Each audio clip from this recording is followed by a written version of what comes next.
I should do this for a living. I know, baby. Very good at it.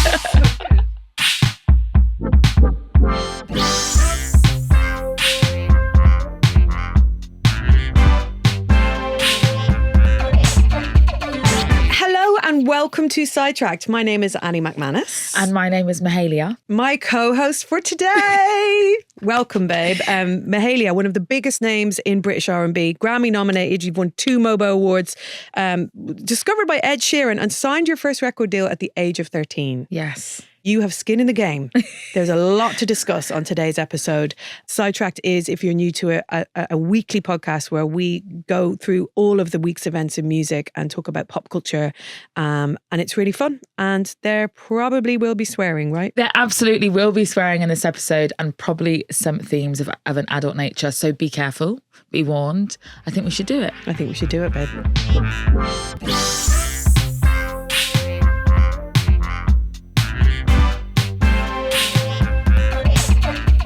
Well, there's no Nick Grimshaw this week. He is currently making ceramics in Morocco with his mother in preparation for his breakfast show. Not that he's going to be selling ceramics on the breakfast show, but he's getting a little bit of a holiday, I love that. rest before he goes into this new era of work.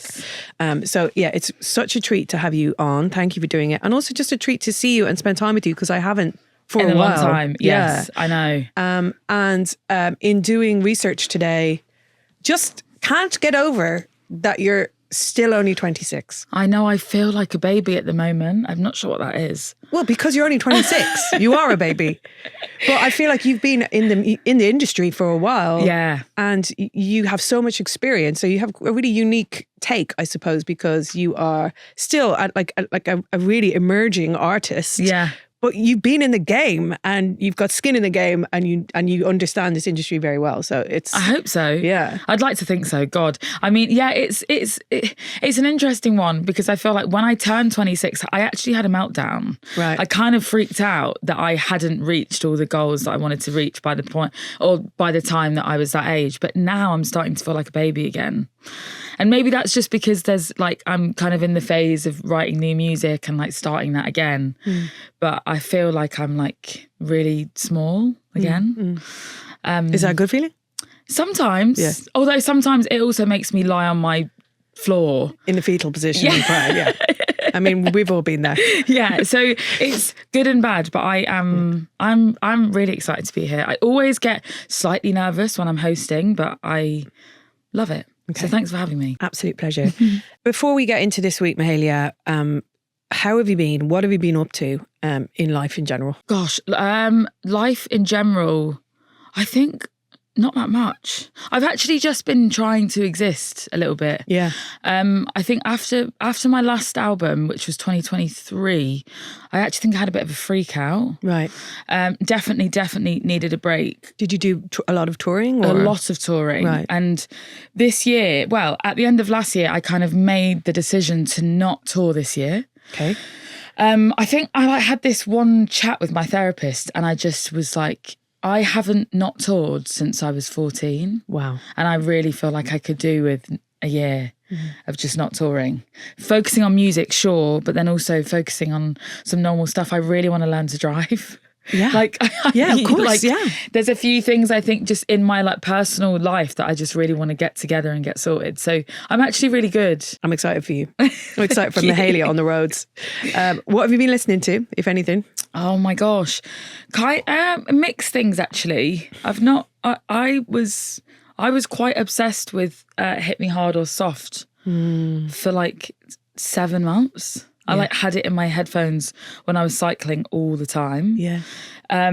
So I got a bit fixated on that. And recently, actually, I've been quite obsessed with Leon Thomas, who just put out, or maybe not just, but put out an album last year called Mutt that has kind of recently been taking R&B fans by storm. So been listening to that, but honestly, just mostly listening to a lot of old stuff. Yeah. Going through my older playlists and just listening to stuff that I was listening to 5 or 6 years ago. And is that part of having more time and headspace, you think? Definitely. Yeah. And also I just do think that we're in an age of slight overconsumption and there just being so much to consume all the time. And I think I just am quite I think I just need a little bit of like home. Also, when the world is unpredictable and scary, there's some comfort, isn't there, Definitely. in going back, and there's a kind of safety in that music that the nostalgia. Yeah, that I think I was craving. But what are you listening to? I listen to New Music Friday every Friday, like as kind of like homework, and I listen to it without looking at the artist and just like see just to get a vibe of what's happening. Yeah. And then I've been listening to the new Samantha Crane album, which got sent to me. She's kind of American, like Americana singer. And have you heard of Emma Jean Thackeray? No. Yeah. She's a kind of young British jazz artist, basically, but she plays, produces, does everything herself. Oh, she's got a new amazing. album that got sent to me that I've been listening to, that I've been loving. But yeah, it's all over. There's no patterns, which is lovely. Yeah. So, okay.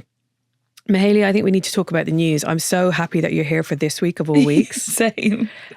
We need to talk about the Super Bowl. I've had people messaging me all this week being like, I can't wait to hear Sidetracked because I need your take. The biggest question, and it shouldn't be, is how do you feel about the bootcut jeans? Oh, do you know what? I loved it. I actually did love it. I have to say, like, I did. There was a moment when I looked at my fella who was also going, I love it. And I was looking at him going, no. But I loved it. Like, I'm not going to lie. I always think Kendrick gets it right with fashion. I always think he looks great. I loved it. They're women's jeans. So they're women's Celine jeans. Oh. And I think that was my only issue, is that they were just around. I don't want to start talking about Kendrick's like nether regions, but around that bit when he was walking around, I was like, no, I just want it to be a little bit looser. That was my opinion. Yeah. But I love the shape, and I think they really elongated him. Yeah, they did, and kind of added a kind of real cartoonish silhouette, which was good, which you need in that. And with that kind of cropped varsity jacket. Yeah, I just thought he looked really bloody cool. But what about the performance? I mean, it was for me, I think that probably was my most. I think that was the most excited I've ever been to watch a halftime show. Yeah. I just thought it was absolutely beautiful and extremely intelligent from beginning to end. Right. Can I just also just from like a performance perspective, I was completely obsessed with the dancers falling out of the car. Yes. And I kept rewinding it to be like, where the hell are they coming from? Obviously, I imagine they were coming from underneath. Yeah. I loved that. And there are small things like that I see him do in his work that I maybe not everybody notices, but I just thought that was such a beautiful entrance. The attention to detail is in special. The performance. It's one of those ones that I like, and this happens a lot with Kendrick stuff, that you're still thinking about it and still realizing things about it. Yeah, like days after. There were so many layers to it, and I don't know. I just thought, like, on a political level, if you take away, like, if we'll get to the music, but just on a political level, in terms of what's happening in America right now, seeing an entire cast, like if you think of Trump in the audience, his whole diversity and inclusion thing, and the entire cast, everyone being like black, and the American flag, and just it was just such a powerful statement. Yeah, and then Samuel Uncle Jackson. Sam.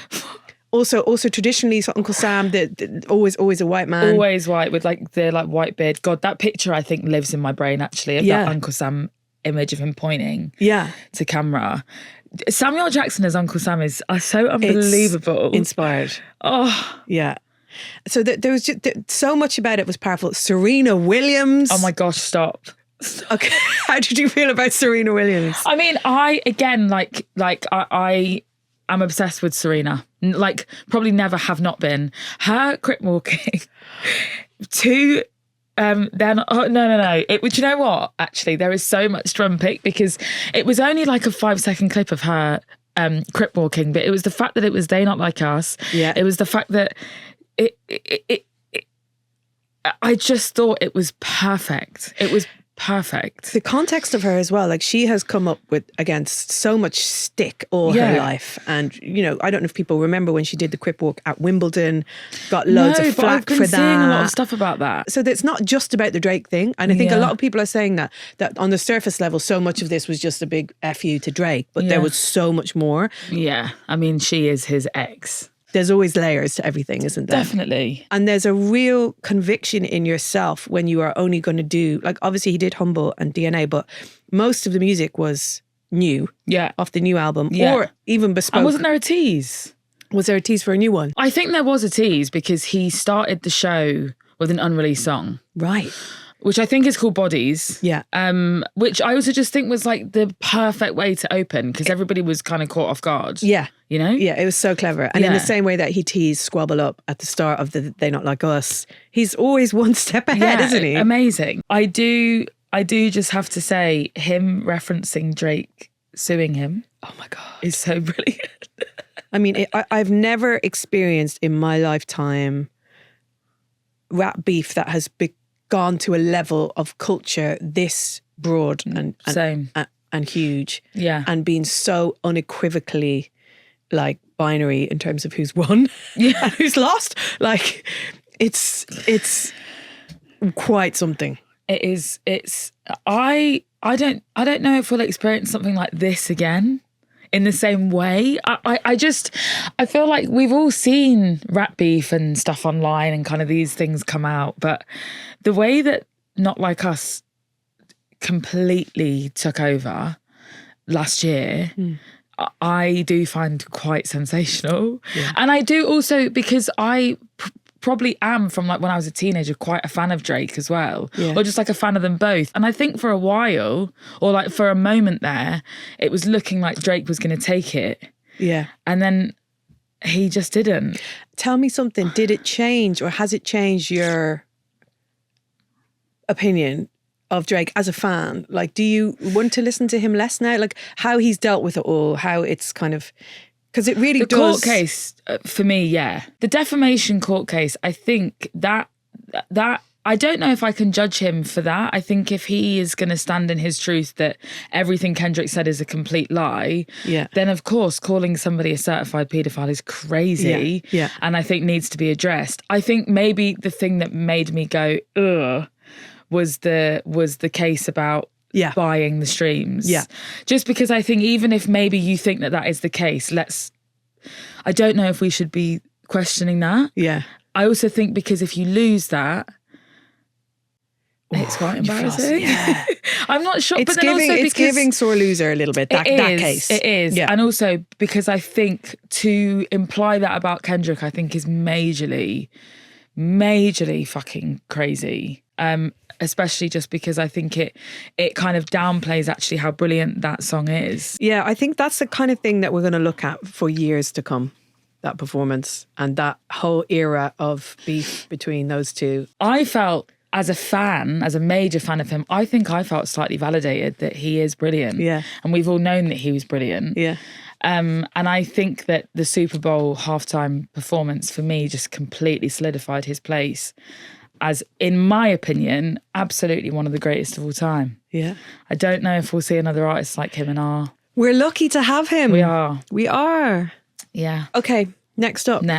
I know you've been really enjoying this next section of the headlines this week, which is Elton John, who has a new album out with the singer Brandi Carlile, and they've been talking about how they work together. Yeah. So do you want to bring me through some of what Brandi has said?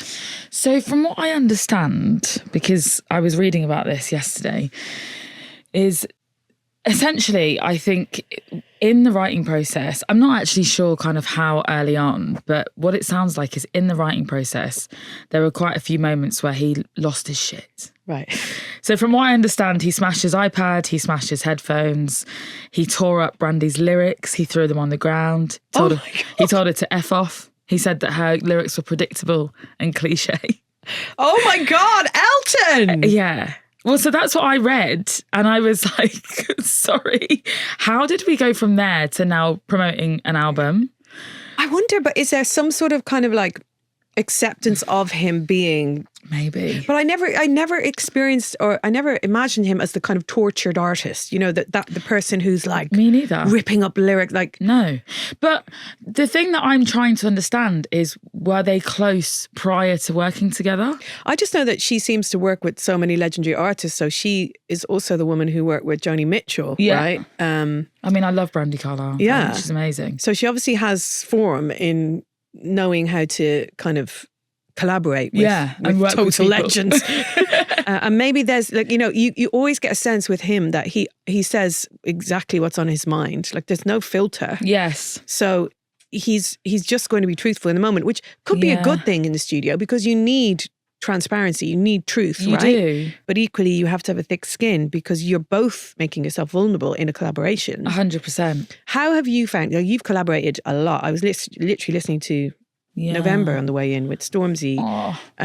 My favourite collabs probably happen when we're not in the studio together, if I'm being honest, and probably for this reason exactly, because I think you've got to let artists breathe. And I think sometimes if it's two artists together, it's really hard to do that because, you've got one artist going, well, this is how I think it should be because it's me coming onto your song and I want to do it in my way. But then you have the other artist, maybe whose song it is that you're coming to feature on, going, no, but this is how I imagine you doing it. So I prefer when they're not in the studio and I'm not in the studio with them. I think my favourites kind of to date, I would have to definitely say the Stormzy November. Just because I think it was really unexpected, I think, at the time. And I've definitely been in the studio and me and my fella wrote my last album together and we argued the whole way through that. There's a line in it where you say I wrote this with my lover. Yes, yes.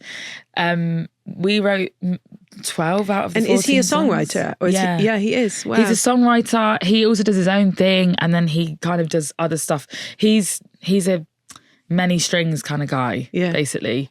But he is a songwriter and we just had the best time writing that record. We also fought like crazy. I was going to say, it's and a big undertaking, kind of like writing an album with your boyfriend. Yeah, it is. Have you ever felt like you had to do collaborations or you had to work with people that you didn't want to? Or just kind of felt a pressure that we better put someone big on this or we better, That for sure. Yeah. I think that is just a major label tactic. And I'm not sure if they know that they do it. One of my kind of majorly fun stories is I remember my biggest streaming song is a song called What You Did with LMA. Right. When I wrote that song, one of the guys that I was working with at Atlantic said that it had no chorus and said that it wasn't wasn't a great record. And I said, I completely disagree. I think it's brilliant. And I really, really, really believe that it will do well for me, specifically in America. They disagreed. And then eventually I sent it to LMA, who I kind of at that time was forming a bit of an online friendship with. She jumped on it and then suddenly everybody goes, this is brilliant. And I go, oh, that's really interesting.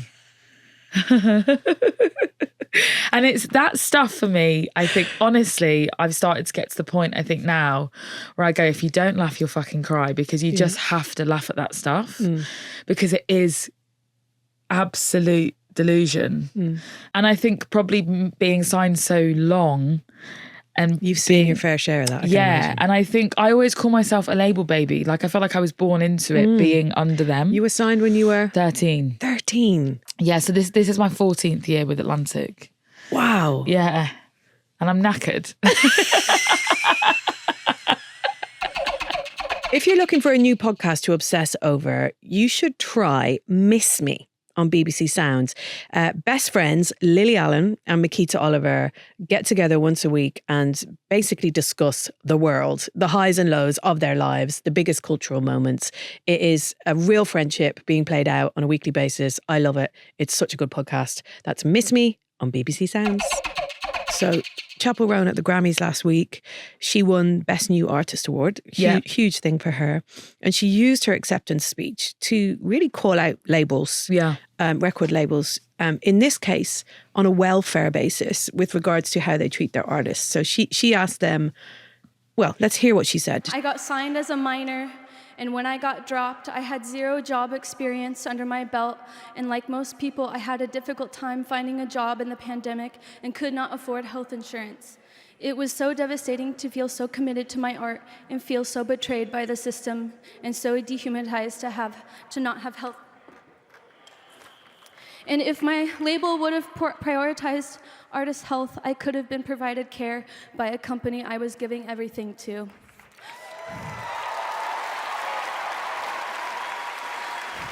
So, record labels need to treat their artists as valuable employees with a livable wage and health insurance and protection. Labels, we got you, but do you got us? What did that make you feel when you saw that or heard that, babe?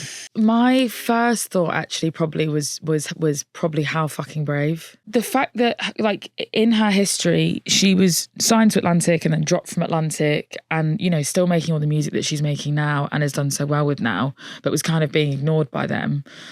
I think it's quite spectacular to see somebody's growth and then watch them stand on stage and really be able to call out the people that she feels like she needs to in that moment. But also, do I think that labels get challenged enough? No. On the big stage, definitely not. I think in these settings, where we're able to kind of talk, which, and although it's not private, it's kind of, it could be deemed as private because they may never see it. Yes. I think to stand on a stage like that, in the room with the people she's with the addressing, people, yeah. I think is so major. And she's so young. Really, yeah. And really but also, young. like, what's powerful about what she said is that she's coming from a place of experience. Yeah. She's not standing there on her soapbox and kind of, you know, she's coming from a place of life experience. Yeah. She was signed as a minor, as she said. She was dropped. She couldn't get a job. She didn't feel safe. She didn't have any health insurance. Like, that's all really valid things to say. That's, you know, that's kind of indisputable in terms of her. Like, you can't argue against that and say, well, definitely not. But someone has, and there's been a big furore in the industry about this. This guy called Jeff Rabin, he's a music executive, wrote a takedown of Roan's speech in The Hollywood Reporter. He said, Roan gets respect and true appreciation for her artistry and gumption, but is far too green and too uninformed to be the agent of change she aspires to be today. If labels are responsible for artists' wages, healthcare and overall well-being, where does it end and personal responsibility begin? Gosh. Should Chris Blackwell, who is the founder of Island Records, put a mint on her pillow and tuck her in at night too? This is the bit he may now regret writing. He said, why isn't Roan pushing her artist peers to put their money where their mouth is and donate 2 to 3% of their advance to a fund that supports fellow artists? So what he argued was that basically she didn't understand how a record deal works. A record deal is basically an investment. It's a loan. It's a loan to an artist. They give you a load of money to spend on all of the upfront costs it takes to make videos, to record, all of that. Yeah. And then you recoup that loan. Yeah. And within that loan, there's no, you know, they don't have any like pastoral responsibilities beyond that. They just send us out into the world and say, get on with it. There's no responsibility taken for the fact that part of the deal is that you are expected to be hugely exposed with no like psychological care or support. Yeah. The conversation of a wage comes about a lot kind of across the industry and across creatives because we're seeing it being talked about with artists. We've seen Ray talk about it a lot with songwriters. Yeah. We see it all the time. And I am quite confused as to why execs are still confused or like are still questioning why we're talking about this. Like none of the people that, well, like this man, none of the people that write these things or say these things, or whether it's Chris Blackwell or whoever, would ever show up to those buildings without receiving a wage. Like, none of you would do that. Like, and it's like, say, because let's think of an advance. I mean, it's not the same because an advance comes first, but let's think of an advance like a bonus. It's like, which they all get. Which they all get. This is what you get just for being here, but this is what we're going to give you monthly, I think makes total sense. She's come back at this guy anyway in such a brilliant way. She has responded to his kind of challenge, I suppose, on social media by saying she will donate $25,000 to Blackline, which is a non-profit organisation that connects music industry professionals and their families with mental health and wellness resources. And she's challenged him to do the same, which I quite like, because it's all very well being on your soapbox and giving out to artists, but he's also part of this. He's a cog in the wheel of this industry. So take responsibility for yourself. Definitely. He's declined. Oh, he's declined the challenge and doubled down on his criticism of Roan. Wow. Also very important to say that since she said that she was going to donate that $25,000, Charlie XCX and Noah Kahan have also posted to say that they will donate the same to that organisation. So there's a little movement happening now. Yeah. And I imagine that people will follow suit as well. Yeah. It's amazing. How do you find, in terms of your experience of your mental health and as you say, being a label baby, Yeah. have you felt looked after? Probably not for the first few years, which I was always really open with my label about, actually. I realised that I needed to start therapy just to have a place to talk. Of course. And they helped me find that. And then it's been 4 years and they've been paying for it ever since. And did you have to ask them to pay, or was that them? No. So it kind of started with them paying or like covering it. They were doing, I don't know if it was like some sort of scheme or thing that they were doing or trying out, or just, trialing for a few months. But we did it, and I did it once a week for like 6 months. And then the trial was coming to an end. And my mum called Ed Howard and said, I'd like you to continue paying for Mahalia's therapy. And also at that time I didn't have any money. So I couldn't have, couldn't have afforded it anyway. Yeah. And therapy, my therapist feels probably a bit expensive, but I think also the therapist company that I work with are specific to music and to artists. Which is really important, I think. Yeah. Because it's such a unique experience.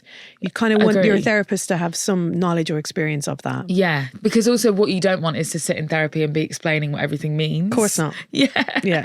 But I have to say that I agree. I think it should be a given that artists receive the proper care and attention, because I think it's a very difficult industry to be a part of and to navigate. How do you feel about this? Like, I was going to say the second half, but you're not even near halfway. But like the next phase of your career, I suppose. You know, you said you feel like a baby now, and you feel like you're learning how to be an artist all over again. Yeah. How are you feeling? Are you feeling optimistic in terms of being signed and being an artist, putting out music today? Oh, Annie. Sorry, babe. I always just go deep. I can't help it. Do you know what, actually? I have major moments where I do feel really optimistic, but I have to be honest, because I find it really hard to lie, that I also have major moments of feeling really pessimistic about it. And it's really sad. And I'm finding it quite sad at the minute, because I feel like something really positive, like the positive essence that I've always had is dying a little bit. And I don't actually think it's about the art. I think when I'm in the studio and I'm making something, the power I feel is unbelievable. So that's unchanged.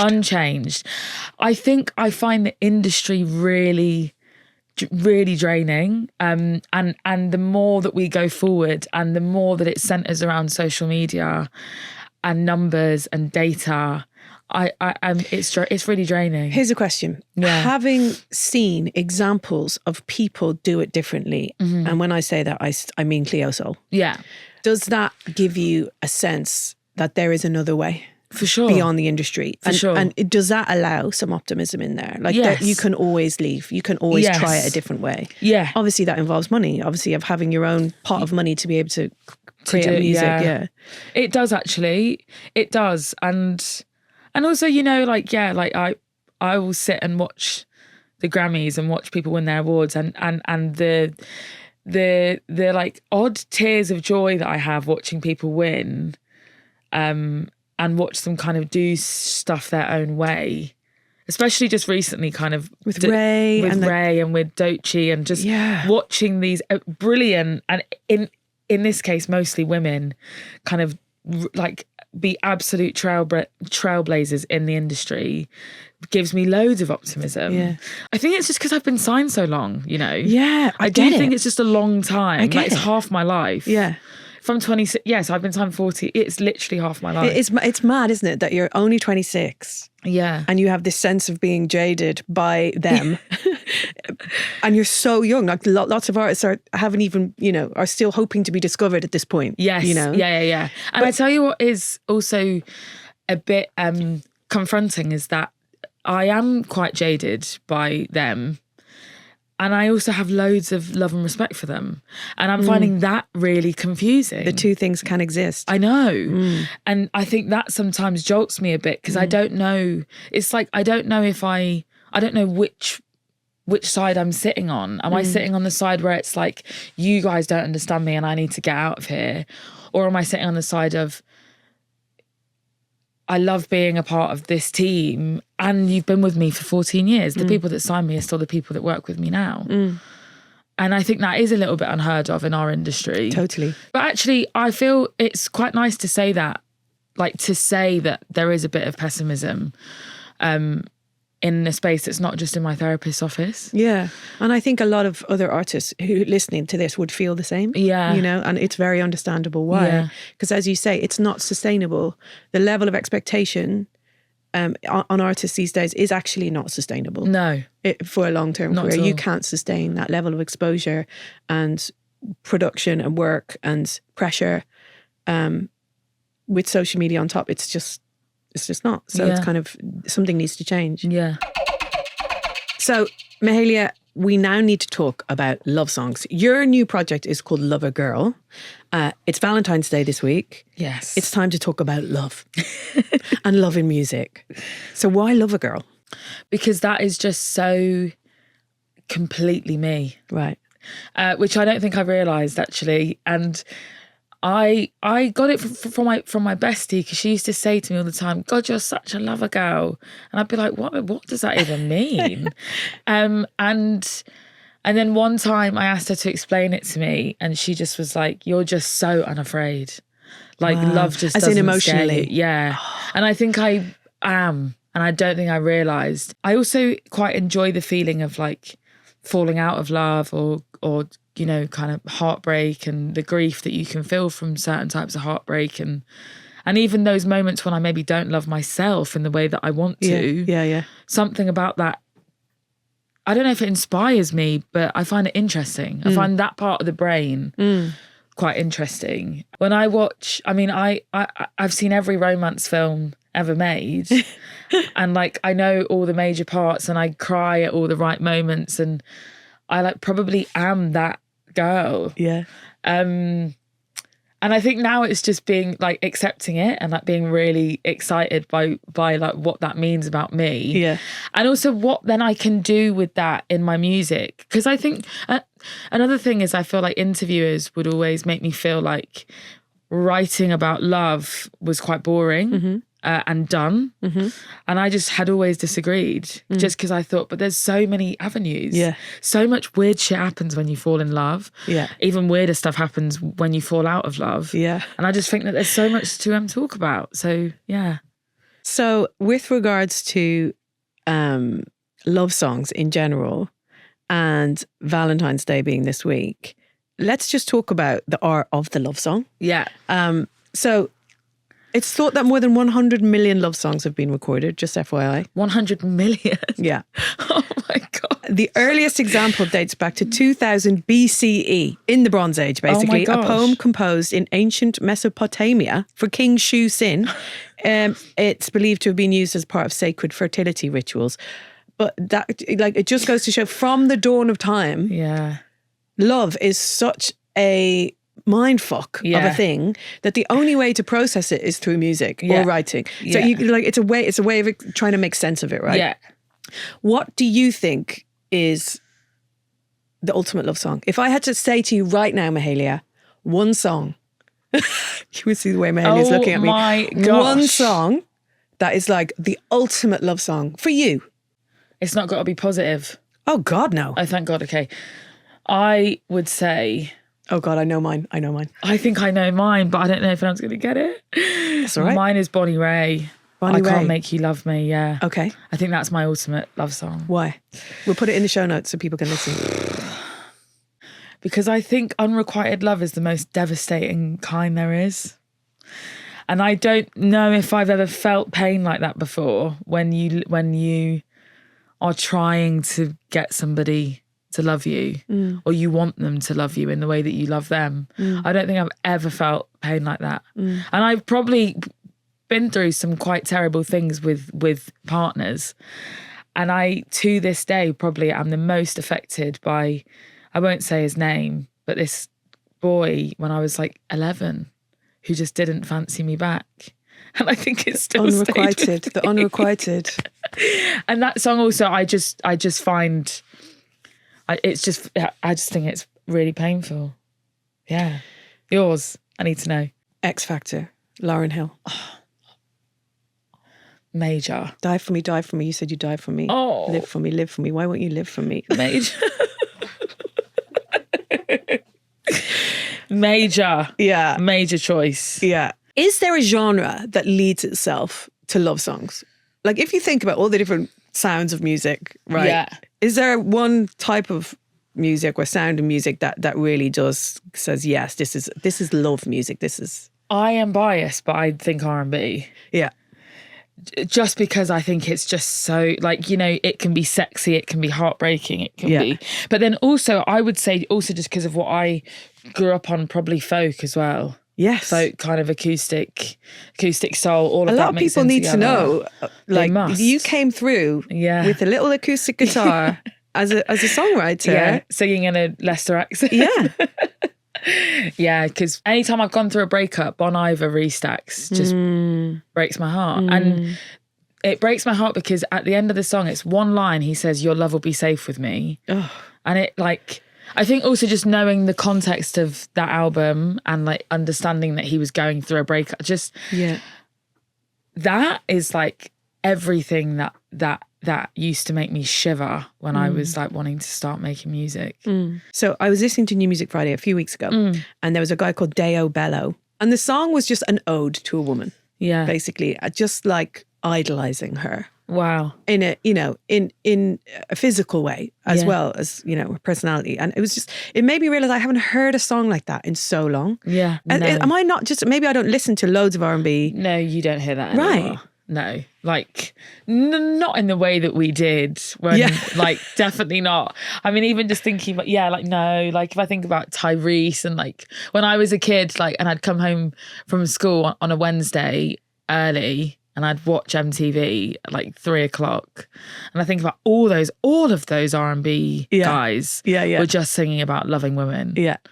No, it's not like that anymore. I would love to hear that song. We'll put it in the show notes. Yeah, I'll send because it to you. that sounds lovely. But why not? Why aren't we hearing about that? That's a hard question. Romance is going in songs. The romance is going. Well, I think it's also a generational thing. I think that, like, okay, so if we take music out of it for a second, if you're just kind of, you know, kind of on blog posts and like reading kind of new like opinion pieces about love and monogamy and all that stuff, it feels like there's a major shift at the minute. Monogamy is not very sexy It's not anymore. very in trend. Non-monogamy is on trend. Ethical non-monogamy.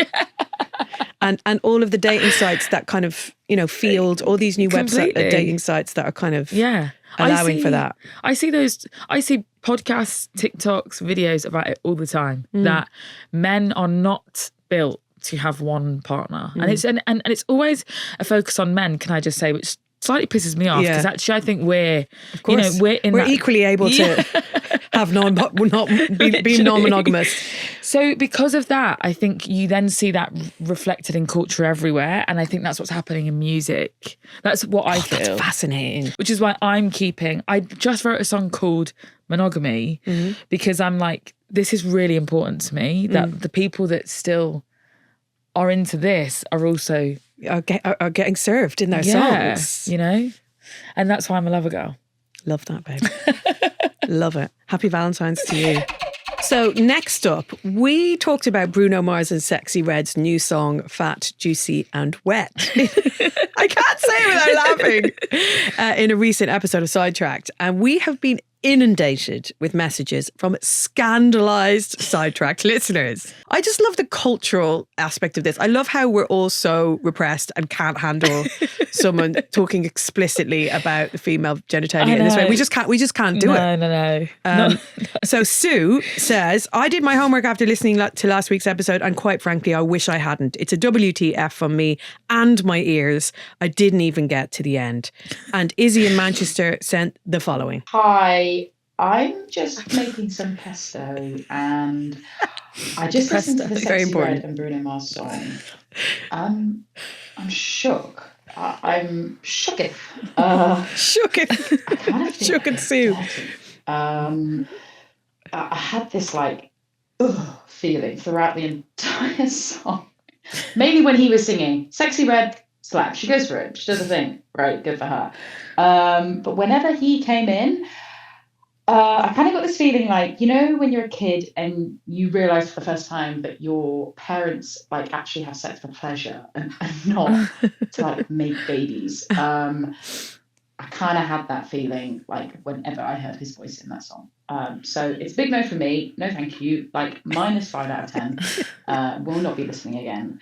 Sexyy Red, great. Bruno Mars, not great. No. Anyway, love you guys. Love the pod. Bye. Love Izzy. I really struggled with that record. And was it the same? Was it the Bruno aspect? It was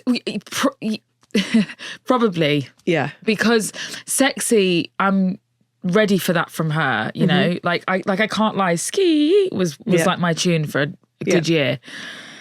It was Bruno, but like it was all of it together. Yeah. It just really didn't turn me on or like make me feel like woo. Yeah. I just felt like, whoa. Yeah. I don't want to listen to this. And I was similar to Sue. I didn't get to the end. No, because I just was like, this actually isn't for my ears. Yeah.